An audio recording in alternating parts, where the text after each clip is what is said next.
నిరీక్షణ న్యూస్కు స్వాగతం. నేను మీ మ్యాజిక్ రాజా. పెద్దపల్లి జిల్లా కోతవర్గంలో బార్ అసోసియేషన్ ఆధ్వర్యంలో చేపట్టిన రిలే నిరాహార దీక్ష రెండో రోజుకు చేరింది. సిఐ ఇంద్రసేనారెడ్డి న్యాయవాదులపై దురుసుగా ప్రవర్తించి దాడికి ప్రయత్నించారని ఆరోపిస్తూ లాయర్లు ఈ దీక్షను కొనసాగిస్తున్నారు. ఈ దీక్షకు మద్దతుగా బీజేపీ రామగుండం ఇన్ఛార్జ్ కందుల సంధ్యారాణి సంఘీభావం తెలిపారు. పార్టీ శ్రేణులతో కలిసి దీక్షా శిబిరాన్ని సందర్శించి న్యాయవాదులకు మద్దతు ప్రకటించారు. ఈ సందర్భంగా ఆమె మాట్లాడుతూ సిఐ ఇంద్రసేనారెడ్డి హిట్లర్లా వ్యవహరిస్తున్నారని ఆరోపించారు.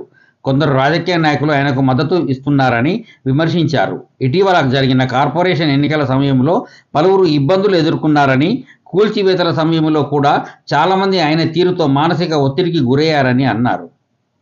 తక్షణమే సిఐ ఇంద్రసేనారెడ్డిని విధుల నుంచి తప్పించాలని ఆమె బహిరంగంగా డిమాండ్ చేశారు. ఇంకా ఈ కార్యక్రమంలో సీనియర్ నాయకులు పిడుగు కృష్ణ, మండల అధ్యక్షులు గుండబోయిన భూమయ్య, మెరుగు నరేష్ గౌడ్, ఊరగొండ అపర్ణ, మామిడి వీరేశం, రాజ్కుమార్ చారి, జక్కన బాలు, కళ్యాణ్, తడగొండ నరసన్న, అంకరి భరత్, సునీల్, బుంగ మహేష్ తదితరులు పాల్గొన్నారు.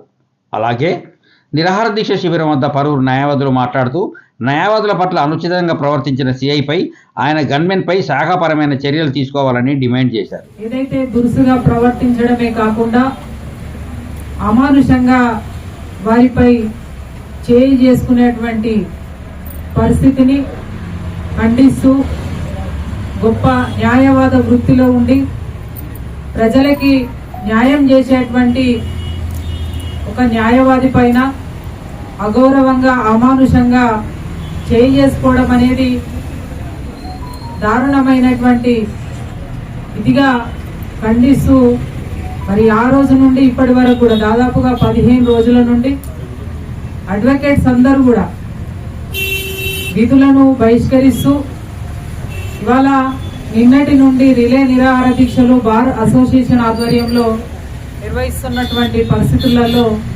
ఈరోజు వారికి మద్దతుగా మేము సైతం మీ వెంట ఆనాటి తెలంగాణ ఉద్యమంలో కావచ్చు, ఈ సమాజంలో జరుగుతున్నటువంటి పరిస్థితుల పైన కావచ్చు, గోదావరికని బార్ అసోసియేషన్ ఎప్పుడు కూడా సమాజం వైపు నిలబడ్డది.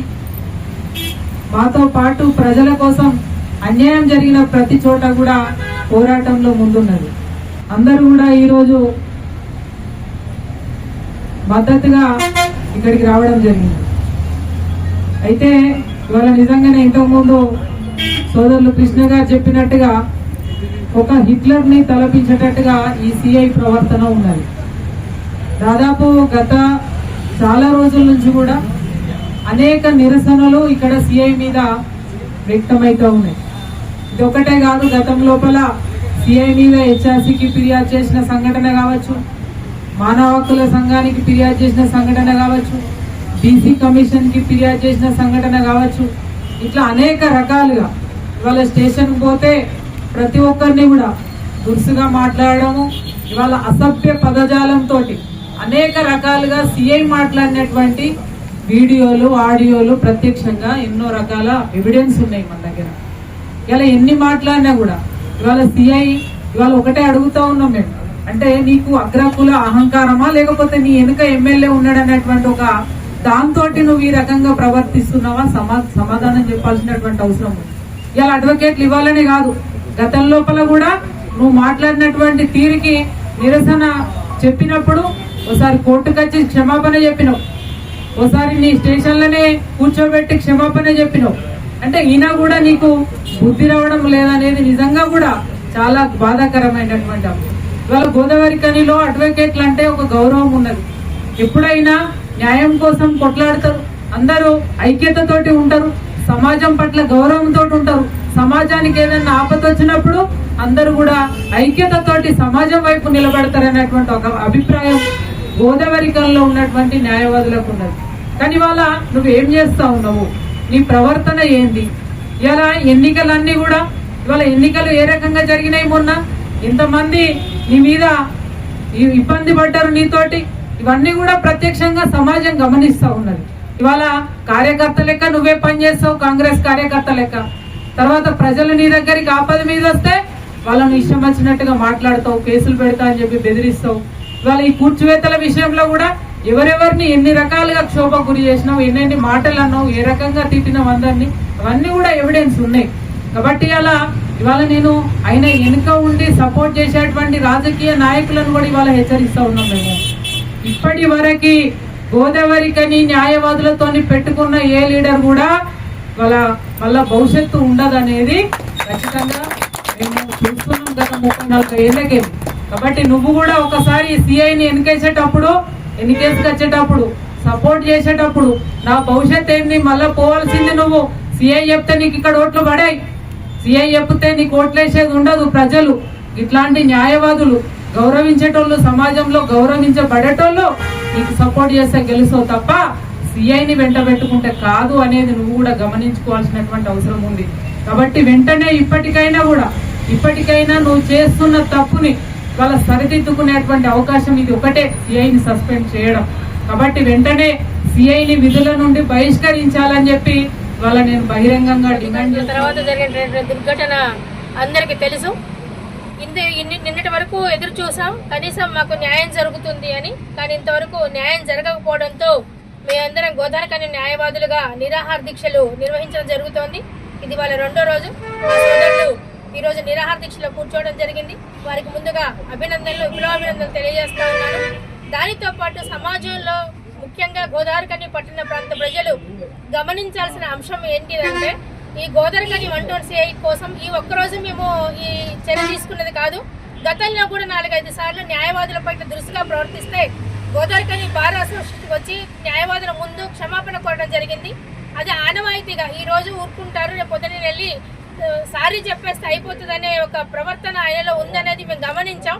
గతంలో జరిగినప్పుడు కూడా పోనీలే సీఏ కదా, ప్రజలు కోరుకునేది న్యాయ వ్యవస్థ, పోలీస్ వ్యవస్థ, జ్యుడిషియరీ ఈ 3 కూడా మంచిగా ఉంటే సమాజం బాగుపడుతుందని ప్రజల్లో అవగాహన ఉంటుంది. ఆ అవగాహనతోనే వ్యక్తిగతంగా మనం ఎవరికి వ్యతిరేకంగా కూడా మనం పనిచేయొద్దు. కాబట్టి మనం కలుపుకొని పోదాం. సీఐల ప్రవర్తనలో మార్పు వస్తుంది. న్యాయవాదుల పట్ల దురుసుగా ప్రవర్తించిన మారతాడు, ఇకనైనా మంచిగా ఉంటాడని చెప్పి ఊహించుకొని ఆయన గతంలో సారీ చెప్పినప్పుడు దాన్ని మేము చేసిన ఉద్యమాన్ని కూడా విరమించుకోవడం జరిగింది. కానీ మొన్న గత 10వ తారీఖున జరిగిన దుర్ఘటనలో న్యాయవాదులందరి పట్ల కూడా న్యాయవాదులకు కొమ్ములుంటాయా అన్న పదాలు కూడా ఉపయోగించి చాలా దురుసుగా ప్రవర్తించడం, తద్వారా కనీసం 2 రోజుల తర్వాత 3 తర్వాత వచ్చి నా వర్క్ బిజీలోనో లేకపోతే ఫ్రస్ట్రేషన్ అన్నానని చెప్పి ఆయన ద్వారా ఏమైనా కనీసం పశ్చాత్తాప ధోరణిలో ఆయన ఉంటుంది అనుకున్నాం. కానీ ఆ రోజు నుంచి ఈ రోజు వరకు కూడా రాకపోవడంతో నిరాహార దీక్షలకు రావడానికి దారితీసింది. అది మేము గత కొంతకాలంగా 10వ తారీఖు నుంచి 12వ తారీఖు నుంచి ఈ రోజు వరకు మేము కోర్టు అబ్స్టెండ్ చేస్తా ఉన్నాం. ప్రజలందరూ అనుకోని ఉండవచ్చు మీకున్న ఇబ్బందిని మా మీద ఇది రుద్దుతున్నారని చెప్పి క్లయింట్స్ అనుకోని ఉండవచ్చు. కానీ ఇది ప్రతి ఒక్కరికి కూడా జరుగుతున్న అన్యాయం. కాబట్టి న్యాయవాదులుగా మేము కోరుకునేది అతను ఖచ్చితంగా సస్పెండ్ చేయాలి. అతనిలో ఉన్నటువంటి ప్రవర్తన మార్పు రావాలి. ఆ ప్రవర్తనలో మార్పు రావాలి అని అంటే కనీసం బహిరంగ క్షమాపణ చెప్పగలగాలి. అది కూడా ఆయనలో పశ్చాత్తాప ధోరణి కూడా ఆయనలో కనిపించడం లేదు నేటి వరకు. కాబట్టి పై అధికారులకు మేము విన్నపం చేసేది, గోదావరికని బార్ అసోసియేషన్ న్యాయవాదులుగా విన్నపం చేసేది, గోదావరికి ప్రజల్లో మమేకమైన న్యాయవాదులుగా మేము డిమాండ్ చేసేది, ఆయనలో ప్రవర్తనలో ఎటువంటి మార్పు లేదు. గత కొంతకాలంగా అనేక చోట్ల అనేక వేదికల పైన అనేక ఫిర్యాదులు 1 CI పైన వస్తా ఉన్నాయి. వాటన్నిటిని కూడా దృష్టిలో పెట్టుకొని ఆయనకు తగిన బుద్ధి చెప్పాలి అని చెప్పి పై అధికారులు కూడా డిమాండ్ చేస్తా ఉన్నాం. మా డిమాండ్ సఫలీకృతం అయ్యే వరకు ఈ నిరాహార దీక్షలు జరుగుతూ ఉంటే అందుకు గోదావరికని ప్రాంత ప్రజలు, ప్రజా సంఘాలు, అనేక పార్టీలు, అందరూ మీడియా మిత్రులు అందరూ కూడా మా సహకరించవలసిందిగా కోరుతా ఉన్నాం. గోదావరికని 1 CI ఇంద్రసేనారెడ్డిని సస్పెండ్ చేయాలని ఈరోజు 2వ రోజు దీక్షలో కూర్చున్నటువంటి నా మిత్ర, నా సోదర న్యాయవాదులందరికీ కూడా అభినందనలు తెలియజేస్తూ, ఇది నిజానికి కూడా మేమంతా పేదల బిడ్డలం, మేమంతా పోరాటం చేసే బిడ్డలం. ఈ పోరాటాన్ని ఎంతవరకైనా తీసుకెళ్తాం. మేము ఒక న్యాయానికి జరిగినటువంటి అన్యాయం మీద వ్యతిరేకంగా పోరాటం చేస్తున్నాం. ఇంద్రసేనారెడ్డి మాకు ప్రత్యేకమైనటువంటి శత్రువు కాదు. ఆయన ఒక ఆఫీసరే. ఆయన అనుకోవాలి మేము కూడా ఆఫీసర్లమని. ఆయన అన్నాడు కదా, న్యాయవాదులకు కొమ్ములు ఉంటాయంటే ఉంటాయా మా కొమ్ములు? ఎందుకంటే నీకు కేవలము డిగ్రీలు BAనే ఉంటుంది, మాకు BA LLBలు ఉంటాయి. LLBలే మా కొమ్ములు, LLB అనే పట్టాలే మా కొమ్ములు. అయితే ఇలా పోలీసులో కానీ మరి న్యాయవాదులకు కానీ జరిగేటువంటి పోరాటంలో అంతిమ విజయం న్యాయవాదులదే. దీన్ని ఒక న్యాయవాదుల పోరాటంగానే కాకుండా ఈ ప్రాంతంలో ఉన్నటువంటి అన్ని ప్రజా సంఘాలు, అన్ని రాజకీయ పార్టీలు, అన్ని ట్రేడ్ యూనియన్లు, అన్ని కుల సంఘాల యొక్క ఉద్యమంగా దీన్ని తీర్చిదిద్దుతాం. ఖచ్చితంగా నేను ఒకటే డిమాండ్ చేస్తున్నా, ఈ ఉద్యమాన్ని ఇంకా ఉధృతం చేయకుండా ఉండాలంటే నేను దానికి సంబంధించినటువంటి అధికారులు కానీ, పై అధికారులు కానీ, ఉన్నతాధికారులు కానీ ఎవరైనా ఇమ్మీడియట్లీ మరి ఇంద్రసేనారెడ్డిని మరి సస్పెండ్ చేసి ఈ ప్రాంతంలో ఒక శాంతి వాతావరణాన్ని మరి నెలకొల్పాలని ఉన్నతాధికారులను డిమాండ్ చేస్తూ ఉన్నాను. ఇవాళ ఆయన మీద పెట్టాలంటే అనేకమైన కేసులు ఉన్నాయి. కానీ ఇవాళ మేము అనుకున్నాం, నేను ఒక 7-8 మంది సిఐలు ట్రాన్స్ఫర్ అయ్యిండు, అందులో ఈ దరిద్రుని పేరు కూడా ఉంటుందేమో అనుకున్నాం. కానీ లేదు, ఎందుకంటే ఆయన ఇంకా ఫైర్ చేసుకుంటున్నాడు. ఇక్కడే ఉండి ఇంకా ₹1,00,00,000 సంపాదించాలని ప్రయత్నం చేస్తున్నాడు. అది మేము తీవ్రంగా దీన్ని నిరసిస్తున్నాం. ఆయనను వెంటనే సస్పెండ్ చేయాలి. గోదావరికని ఆర్టీసీ డిపో నుంచి భక్తుల కోసం ప్రత్యేక తీర్థయాత్ర టూర్ ప్యాకేజీ బస్సులు నడుపుతున్నామని డిపో మేనేజర్ నాగభూషణం తెలిపారు.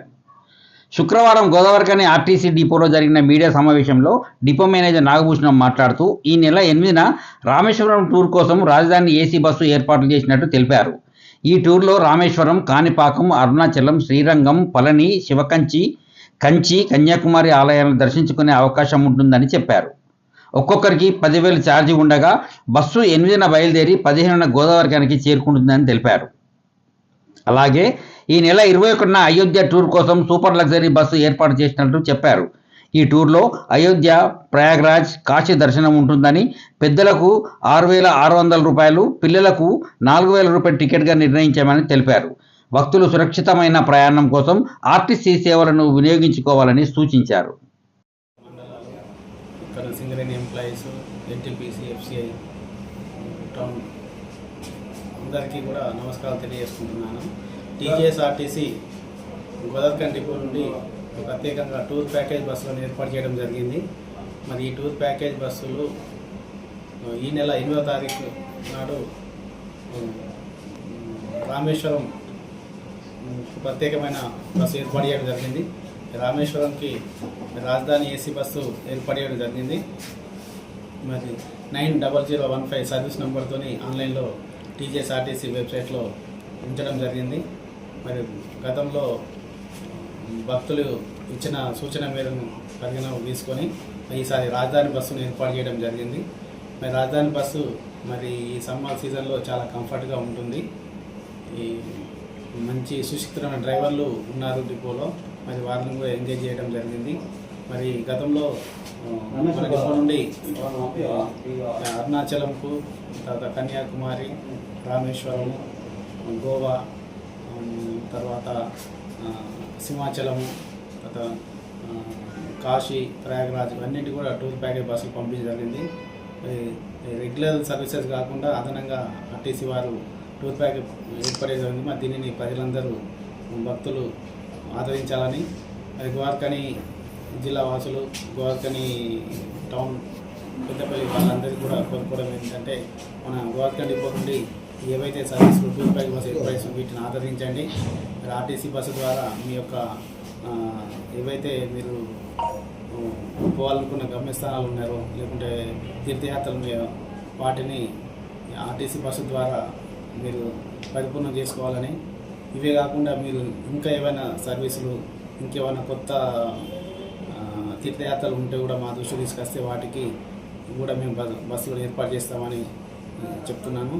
అదేవిధంగా ఈ నెల 21వ తారీఖు నాడు అయోధ్య, ప్రయాగ్రాజ్, కాశీ కూడా సూపర్ లగ్జరీ బస్సును ఏర్పాటు చేయడం జరిగింది. మరి ఇవన్నీ కూడా మీకు ఆన్లైన్లో పెట్టడం జరిగింది. మరి దీనికి ఒక కోఆర్డినేటర్ కూడా నియమించడం జరిగింది. మరి అందులో కోఆర్డినేటర్ నంబర్స్ కూడా మీకు అన్ని డీటెయిల్స్ అన్నీ ఇస్తున్నాను. మీరు ఈ తీర్థయాత్రలు ఇవి కాకుండా ఇంకేమైనా కొత్త రూట్లు ఉన్నా, లేకుంటే కొత్త మీకు తెలిసిన వాళ్ళంటే కూడా ఏర్పడే జరిగింది.